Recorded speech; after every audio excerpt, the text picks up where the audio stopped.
Assalamualaikum kak. Salam. Si ayam gepuk tu kak Boleh. Si ayam gepuk. Ui pedas macam ni dia. Ni ayam Boleh ni. beras manja. Pedas-pedas manja. Ah. Itu yang saya tak percaya tu kak. Boleh. Ayam boleh pilih Dia ada semua whole leg kan? Dia ayam potong 4. Kuarter lah.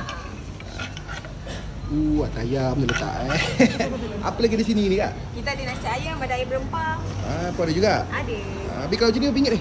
Kalau macam ni RM10 bang. RM10. Yang lain?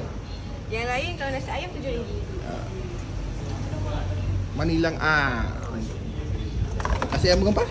RM8. RM8. Cap Habis kedai kat dekat ni kak? Kita menjaga dekat Taman Musafar, berhadapan dengan Pasar Raya GC Besimat. Dekat belakang pam minyak tu kan? betul. Oh BHP. Buka setiap hari? Kita cuti hari Rabu je. Jam apa? Dari 10 pagi ke 5 petang. Ni air kes macam ni kak? Kalau kita makan sini, kita free je. Air bagi free lah kalau makan sini. betul. Ni tadi RM1? RM10. Saya makan tu kak Okey. Terima kasih. Sama.